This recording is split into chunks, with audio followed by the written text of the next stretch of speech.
Mapigilang malungkot ni OFW Party List Representative Marisa Magsino sa pakikisa ng ilang mga Pinoy sa abroad sa panawagang zero remittance bilang suporta yan kay dating Pangulong Rodrigo Duterte.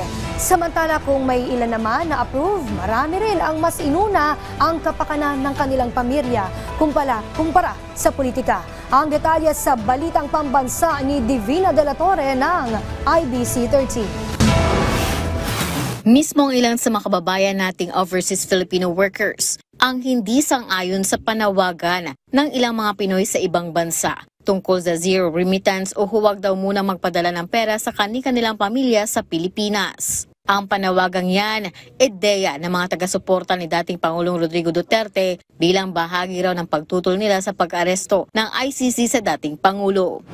Pero ang 10 taon ng seaman na si Michael, tutol sa ideya. Napakahalaga raw kasi para sa kanyang asawa at anak na hindi maputol o maantala ang kanyang ipinapadalang sustento.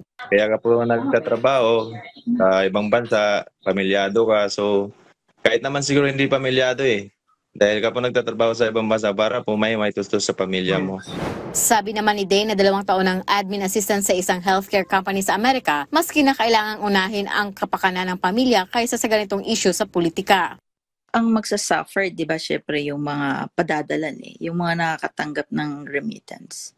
Kailangan unahin mo muna yung pangangailangan nila. Ikinalungkot naman ni OFW Party List Representative Marisa Magsino ang pakikiisa ng ilang OFW sa panawagang zero remittance.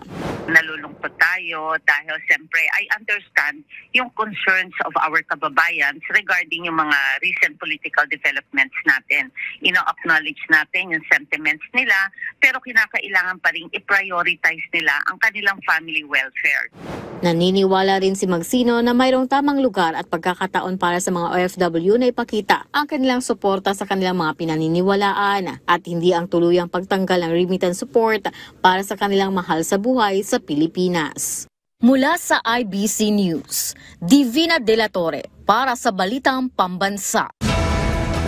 Naniniwala ang ilang ekonomista na hindi gaanong makaapekto sa bansa ang sinusulong na zero remittance week ng ilang OFWs. May Balitang Pambansa si Cristel Delfin ng IBC 13.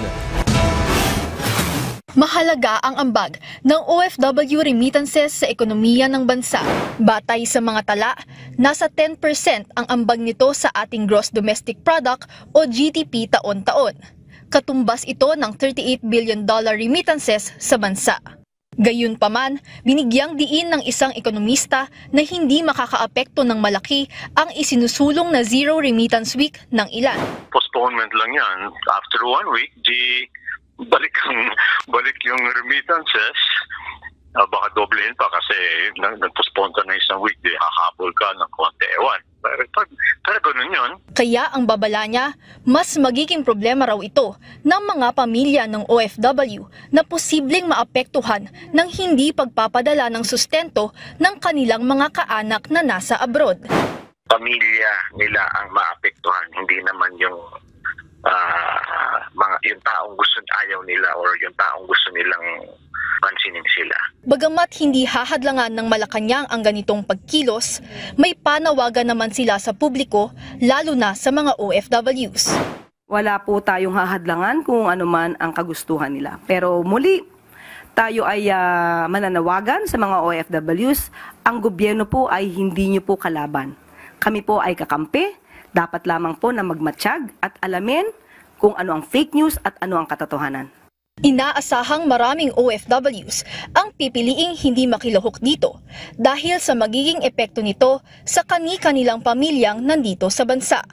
Mula sa IBC 13, Cristel Delfin para sa Balitang Pambansa.